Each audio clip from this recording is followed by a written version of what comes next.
اعوذ باللہ من الشیطان الرجیم بسم اللہ الرحمن الرحیم۔ پروگرام خورشید امامت میں آپ کے حاضر خدمت ہے، اور جیسے آپ جانتے ہیں کہ ہماری گفتگو کا سلسلہ رئیس مذہب امامیہ حضرت امام جعفر صادق علیہ السلام کے عنوان سے چل رہا ہے۔ چونکہ یہ ایام شہادت حضرت امام جعفر صادق علیہ السلام ہے، اور اس عنوان سے تمام مومنین کی خدمت میں عرض تسلیت و تعزیت بھی پیش کرنا چاہیں گے۔ حضرت کے کافی سارے موضوعات پہ ہم نے گفتگو کی، مخصوصاً کل جو ہے علمی اعتبار سے جو حضرت کے حیات طیبہ کا علمی پہلو ہے، اس عنوان سے ہم نے تھوڑی بہت گفتگو کی، اور اس میں کوئی شک شبہ نہیں ہے کہ حضرت امام جعفر صادق علیہ السلام جنہوں نے فکر محمدی صلی اللہ علیہ وآلہ کی ترویج کی اور پوری دنیا تک اس اسلام کو پہنچایا کہ جو اسلام ناب محمدی صلی اللہ علیہ وآلہ ہے۔ یعنی یہ کہا جا سکتا ہے کہ چونکہ ابتدائی جب حضرت رسالت مآب صلی اللہ علیہ وآلہ کی شہادت واقع ہوئی، تو اس وقت سے کچھ لوگ جو اپنے آپ کو بظاہر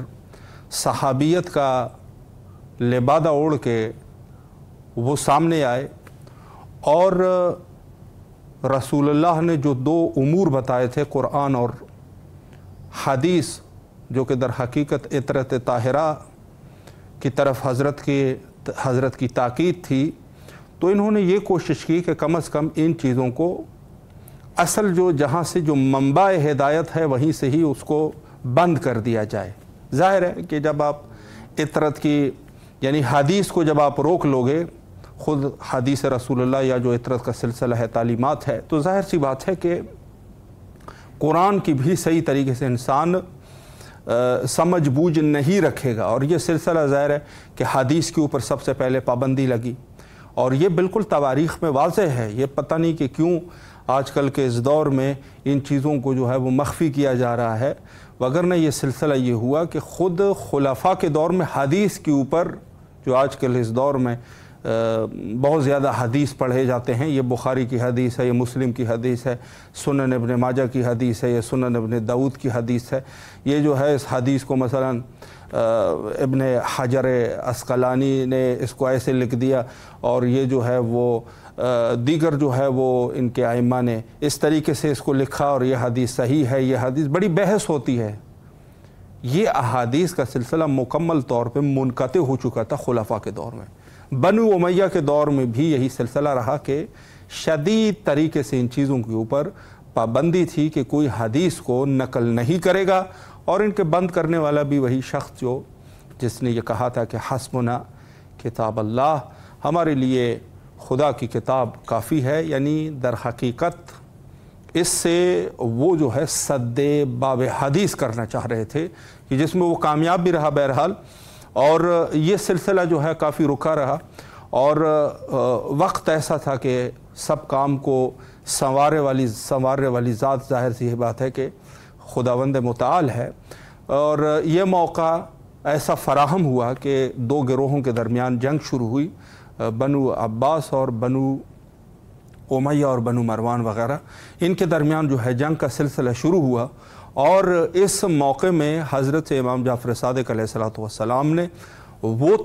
تعلیمات کے جن کے اوپر پابندی لگی ہوئی تھی، لوگوں کے سامنے ان کو آشکار کر دیا۔ اتمام حجت جو ہے وہ لوگوں کے اوپر حجت تمام ہوئی، اور حضرت امام جعفر صادق علیہ السلام کے عظیم تعلیمات کے بدولت یہاں تک کہ کم از کم وہ چیزیں جو ہے وہ لوگوں کے لیے واضح ہوئی، اور جو واضح ہوئی ہے حتیٰ یہ تو جو اصحاب تھے، جو شیعہ تھے، اس کے علاوہ جو ہے حتیٰ ان لوگوں نے خود بھی،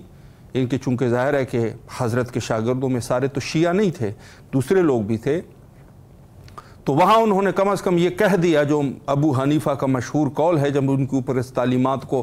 ظاہر کر دیا گیا، فقہ کو ظاہر کر دیا گیا، تو وہاں اس نے کہا کہ لولا سنتان لہلک النعمان، اگر یہ 2 سال نہ ہوتے تو میں ہلاک ہو جاتا۔ اس نے اپنی ہلاکت کی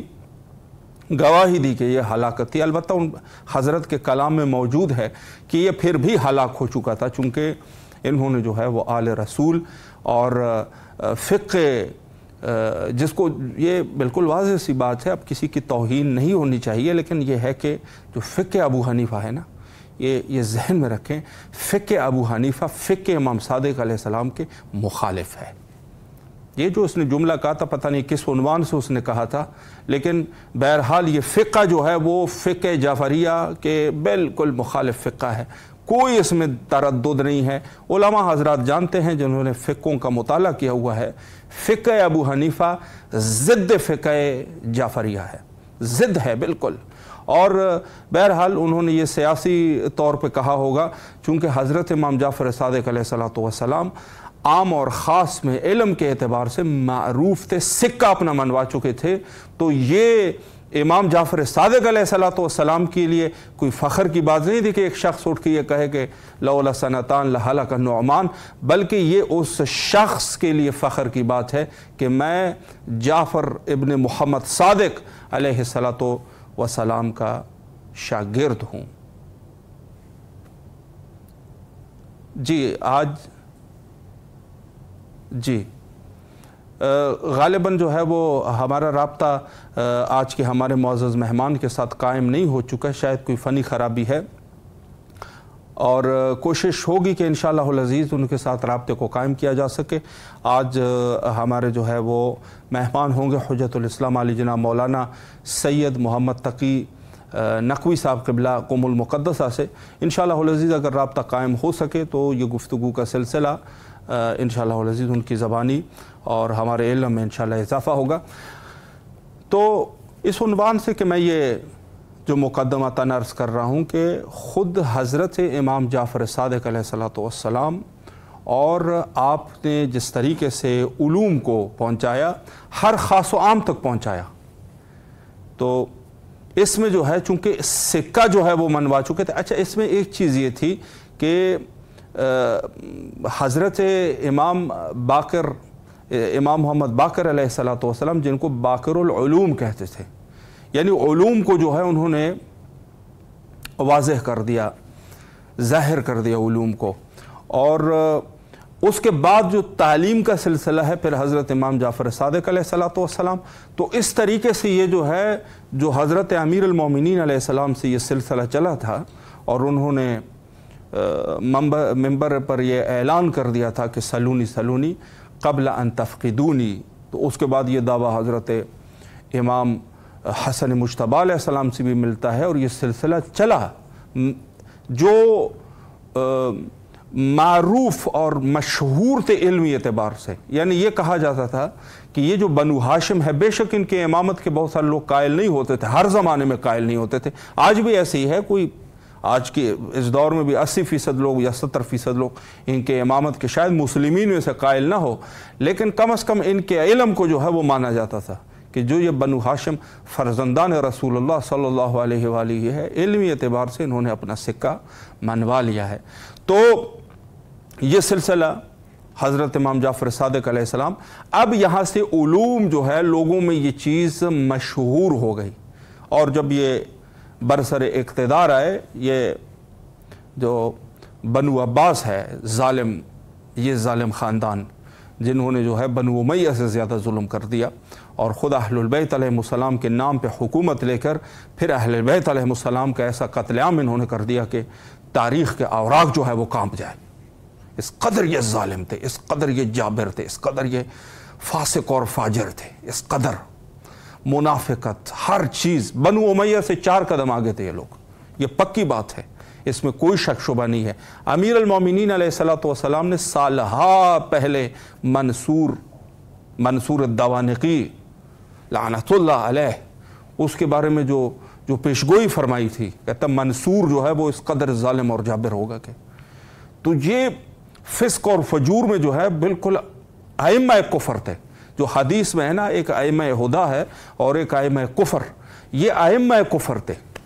ان میں سے جو ہے انہوں نے کیا کچھ نہیں کیا. یہ جو قبور اہل البیت علیہ السلام کا سلسلہ جو اس طریقے سے احانت ہوتی تھی قبور کے اوپر, آج جو جنت البقیع جس مظلومیت میں ہے, یہ بنو امیہ بھی یہ کام کرتے تھے, اس میں شک نہیں ہے. لیکن یہ بنو عباس جو ہے یہ بڑے ظالم تھے, چونکہ ان کو پتہ تھا کہ جو پیروان اہل البیت علیہ السلام ہے ان کی جس کو کہا جائے پاور ہاؤس, جس کو ہم آج کی زبان میں پاور ہاؤس کہیں, یا جن کو ہم یہ کہیں کہ جو طاقت ہے ان کی قوت ہے, ان کی جان ہے, وہ قبور ائمہ اطہار علیہ السلام ہے. بالخصوص سید الشہداء ابی عبداللہ الحسین علیہ السلام کی قبر اقدس, جو ان کا جو, اور یہ اس چیز کو جان چکے تھے. کس وجہ سے جو ہے اس قدر قتل و غارت انہوں نے کی ہے, کس قدر کہ زائرین جب جاتے تھے ان کے ہاتھ کو کاٹا جاتا تھا, ان کے اعضاء و جوارح کو کاٹا جاتا تھا, اور ظلم کی انتہا ہوتی تھی وہاں پہ. لیکن یہاں پر جو ہے چونکہ وہ اس چیز کو جان چکے تھے کہ جو یہ قوم ہے, اس قوم کی پاور جو ہے وہ یہی ہے. چونکہ ظاہر سی بات ہے کہ حجت خدا کے اوپر تو آپ ظلم کر رہے ہیں, ان کو آپ نے ممنوع قرار دیا, لیکن ان کے ساتھ جو تمسک کا رستہ ہے وہ سید الشہداء علیہ السلام کا مرکز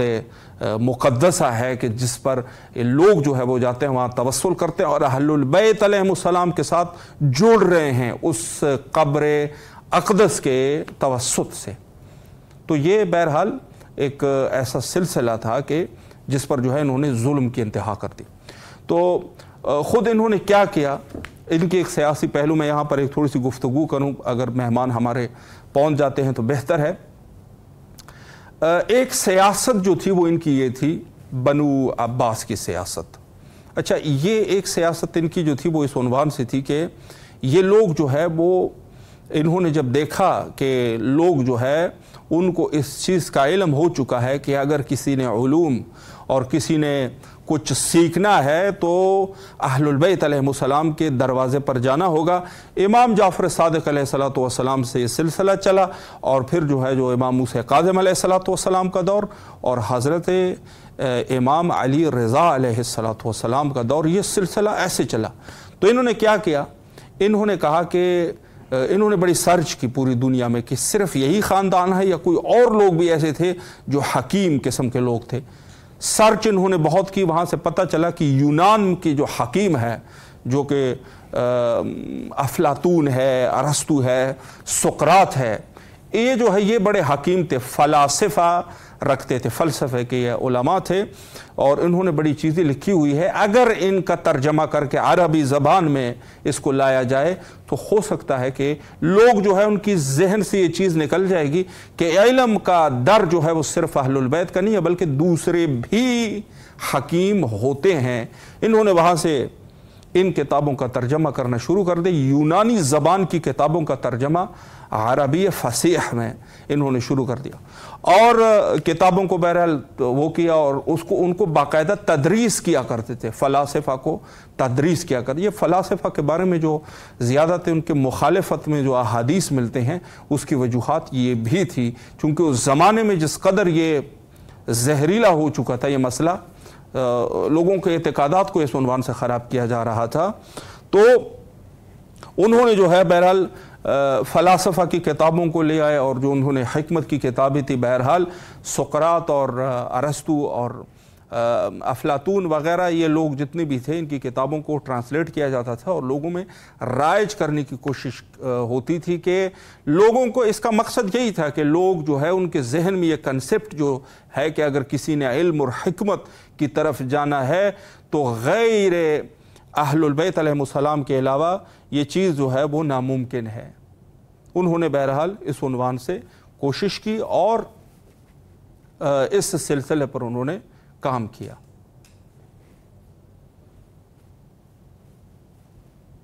جی, غالباً ہمارا رابطہ جو ہے ابھی تک منقطع ہے, اور اس عنوان سے عرض کروں کہ پھر جو ہے وہ انہوں نے لیکن اس میں بھی وہ ناکام ہوئے, اور بہت سارے لوگوں نے جو ہے اس عنوان سے کوشش کی کہ بہرحال بہت سارے عقیدے اور بہت سارے مذاہب جو ہے اس میں پیدا ہونے لگ گئے. تو ایک چیز جو تھی وہ اس عنوان سے کہ خود مسلمین اور غیر مسلمین اب اسلام کے اوپر جو ہے مستقیماً اٹیک شروع ہوا، چونکہ ظاہر ہے کہ جو مسند پر بیٹھا ہوا ہے وہی فاسق اور فاجر ہے. تو ظاہر سی بات ہے کہ جو اسلام کا دشمن ہوگا ان کو تو موقع ملے گا. اب لوگوں نے جو ہے وہ کتابیں لکھنا شروع کر دی، لوگوں نے ضد قرآن، اور وہ جو بڑا مشہور واقعہ ہے کہ وہ ایک شخص نے جو ہے وہ باقاعدہ ایک کتاب جو ہے وہ لکھی تھی جس میں صرف اور صرف قرآن کے جو تضاد ہے اس تضاد کو جو ہے وہ اس عنوان سے انہوں نے ایک کتاب لکھنا شروع کر دی. اور پھر بہرحال معصوم علیہ السلام نے وہ اپنے شاگرد کو بتا دیا تو وہ پھر انہوں نے لکھنا چھوڑ دیا اور کاٹ دی وہ پوری کتاب. بہرحال اس طرح کے بہت سارے واقعات تھے. تو امام جعفر صادق علیہ السلام جس کو فقہ جعفریہ یہ شروعات ہوئی، تو بہت سارے لوگ یہ سوال کرتے ہیں کہ آخرکار یہ فقہ جعفریہ کیوں ہے، فقہ حسنیہ کیوں نہیں ہے، فقہ حسینیہ کیوں نہیں ہے، فقہ علویہ کیوں نہیں ہے، فقہ محمدیہ کیوں نہیں ہے؟ تو اس کا جو آسان جواب ہے وہ یہی ہے کہ دور ایسا آ چکا تھا، یہ در حقیقت امام جعفر صادق علیہ السلام کا فقہ محمدیہ ہی ہے. وہی سے ہی یہ چیز جو ہے وہ اخذ ہوئی ہے، وہی چیز وہی ہے، دین وہی ہے، کوئی فرق نہیں ہے، کوئی تضاد نہیں ہے اس میں. لیکن اس کی جو وجہ تھی وہ یہ تھی کہ بہرحال امام جعفر صادق علیہ السلام کے دور میں چونکہ بنو عباس کا ابتدائی دور شروع ہوا، اور اس دور میں شدید فرقے اور بہت ساری فرقے، متعدد فرقے وجود میں آئے، بہت سارے فرقے وجود میں آئے. اور کچھ لوگ جو ہے انہوں نے اپنی منمانی کر دی، فقہ لکھ دی ہے، جیسے فقہ ابو حنیفہ ہے مثلا. اور اس کے علاوہ جو ہے بہت سارے فرقوں میں جو ہے لوگ بانٹ گئے. تو پہچان کے لیے یہ فقہ جعفریہ جس کو رئیس امامیہ، رئیس مذہب امامیہ کہتے ہیں، اس کی وجہ یہ تھی. اور یہ ہوتا ہے، ایسی کوئی چیز نہیں ہے. علماء کے دور میں بہت سارا ایسا ہوا ہے کہ لوگ جو ہے کوئی ایسے مشہور عالم کی وجہ سے وہ جو ہے اس کا مذہب کہہ کے بلایا جاتا تھا. تو اس عنوان سے جو ہے یہ فرقوں میں جو پہچان ہے اس کی وجہ سے امام جعفر صادق علیہ السلام، یعنی یہ کہا کہ جو اہل البیت علیہم السلام کے ماننے والے ہیں وہ فقہ امام جعفر صادق علیہ السلام کے مطابق اپنے عبادات انجام دیتے ہیں. یعنی چاہے وہ مسئلہ صلاۃ ہے، یہ صوم ہے، اس کو جو ہے جیسے امام صادق علیہ السلام نے فرمایا اس طریقے سے اس کے اوپر عمل کیا جاتا ہے. نہ یہ کہ چونکہ جو رسمی طور پہ جس فقہ کو بہرحال مسلمانوں کے لیے تجویز کیا گیا تھا وہ فقہ ابو حنیفہ تھا. فقہ ابو حنیفہ کو رسماً شیخ قرار دیا گیا کہ جو چیز انہوں نے یہ جو کچھ کہتے ہیں اسی فقہ پر عمل کیا جائے گا. جو مسلمان ہوگا، جو مسلمان نہیں ہوگا بہرحال ان کا اپنا حساب. لیکن جو رسمی طور پر انہوں نے ضد اہل البیت، چونکہ لوگ جس طریقے سے اہل بیت علیہ السلام کے ساتھ جو نفرت رکھتے تھے تو اس کی وجہ سے انہوں نے اس چیز کو اخذ کر دیا کہ اب جو ہے کوئی بھی شخص اگر اسلامی امور کے اوپر عمل کرنا چاہے تو اس کے لیے فقہ حنفیہ ہے. بہرحال یہ ایک سلسلہ ہے، اور اس میں پہچان کے لیے جس کو یہ کہا جائے کہ حق اور باطل میں فرق کرنے کے لیے امام جعفر صادق علیہ السلام کا فقہ مشہور ہوا، اور باقاعدہ طور پہ جو ہے اس میں بحثیں ہوتی تھی. اور بہرحال تقیہ کا زمانہ تھا، سخت دور تھا، اور اس طریقے سے جو ہے چونکہ ظاہر ہے کہ اگر کوئی یہ شخص یہ کہہ رہا ہے کہ میں امام جعفر صادق علیہ السلام کے فقہ پر عمل کر رہا ہوں تو ظاہر سی بات ہے کہ لوگوں کو اندازہ ہو جاتا تھا کہ یہ شیعہ ہے، اور اس کو جو ہے وہ قتل اور نقصان کا خطرہ ہوتا تھا. تو زیادہ تر دور جو ہے وہ تقیہ کا دور رہا. لیکن بہرحال بعد میں جب علماء کرام جس میں سے مخصوصاً جو حکومت بعض جو ایران میں حکومت پہلے جو دیلمی حکومتی تھی وہ تقریباً شیعہ لوگ تھے، شیعہ تھے. تو شیعوں کے لیے جب تھوڑے سے فضا جو ہے وہ تھوڑی سی کھلنے لگ گئی تو پھر شیخ محمد باقر مجلسی جیسے عظیم علماء جو ہے وہ میدان میں آئے، اور انہوں نے مزید متعارف کیا. شیخ مفید علیہ الرحمہ خود جس طریقے سے جو خدمت انہوں نے انجام دی ہے، مخصوصاً اس زمانے میں جو بغداد میں حوزہ ہوا کرتا تھا اور سبھی فقہ کے لوگ وہاں پر موجود ہوتے تھے، بڑے بڑے علماء موجود ہوتے تھے، وہاں پر باقاعدہ جو بحث امامت کو چھیڑا ہے، سب سے پہلے علماء میں، ویسے تو پہلے سے بھی اس پر بحثیں ہوتی تھی، ائمہ اطہار علیہ السلام کے مناظرات بھی موجود ہے اور اقوال موجود ہے، لیکن بہرحال جس طریقے سے اس کے اوپر مستقل عقیدہ امامت کے اوپر مستقل جو بحث کی ہے وہ شیخ مفید علیہ الرحمہ انہوں نے باقاعدہ جو ہے اس چیز کو جو ہے وہ رائج کر دیا، اور باقاعدہ جو ہے اس فقہ کے اوپر، اور ظاہر ہے کہ جب آپ امامت کو ثابت کریں گے تو وہاں سے بہت ساری چیزیں جو ہے وہ ثابت ہو جاتی ہے، ان کی ملوکیت ثابت ہو جاتی ہے، ان کی ولایت ثابت ہو جاتی ہے۔ جب یہ سب چیزیں ثابت ہوتی ہے، ولایت اگر کسی کی ثابت ہو جائے تو غیر جو ولی ہے اس کے علاوہ دوسری کے اگر آپ فقہ پر عمل کر رہے ہیں تو کفر ہے۔ تو شیخ مفید علیہ الرحمہ نے باقاعدہ جو ہے اشاعرہ کے مقابلے میں اور دوسرے جو بہت سارے فرقے تھے بہرحال ان کے مقابلے میں انہوں نے بحث امامت کو ثابت کر دیا۔ اچھا، بعد میں ایسا بھی ملتا ہے، آج کے اس دور میں بھی شاید کوئی اگر محقق ہے، بہت سارے لوگ یہ کہتے ہیں کہ مذہب شیعہ یا مذہب امامیہ کو ایجاد کرنے والے شیخ مفید ہے، چونکہ کتاب انہوں نے لکھی تھی، حالانکہ شیخ جو ہے وہ ثابت کرنے والے ہیں، ثابت کیا، لیکن بعض ایسے بھی کہتے ہیں کہ شیخ مفید علیہ الرحمہ نے باقاعدہ جو ہے ایک دین بنایا تھا۔ تو اس قسم کا کوئی وہ نہیں تھا، بلکہ وہ جو مختلف علماء بغداد میں ہوا کرتے تھے، وہاں پر شیخ نے یہ ثابت کر دیا کہ قرآن اور سنت میں مہم ترین چیز جو ہے وہ جہاں پر بحث ہوتی ہے وہ بحث امامت ہے، پریکٹیکل، عقلی اور نقلی اعتبار سے۔ اگر انسان منکر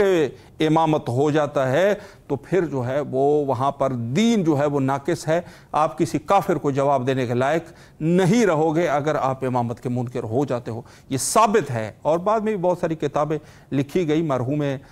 مجلسی کی حق الیقین وہ کتاب تھی جو کافی، اور خود شاہ عبدالعزیز دہلوی، یعنی جب اس تک یہ کتاب جو ہے وہ پہنچی تو اس نے یہ کہا کہ یہ جو ہے چونکہ لاجواب کتاب تھی تو انہوں نے یہی کہا کہ یہ جو ہے وہ مجلسی کا مذہب، یعنی جب مذہب شیعہ مذہب امامیہ کو مخاطب کرتے تھے تو وہ یہی کہتے تھے کہ یہ مجلسی کا مذہب ہے، یعنی انہوں نے جو ہے وہ باقاعدہ اس میں حق الیقین ایک ایسی کتاب ہے کہ جس سے پڑھ کر بہت سارے لوگ جو ہے وہ شیعہ ہو گئے تھے۔ تو تقریباً جو ہے وہ وقت ہمارا انتہا پر پہنچ چکا ہے، اور آخر میں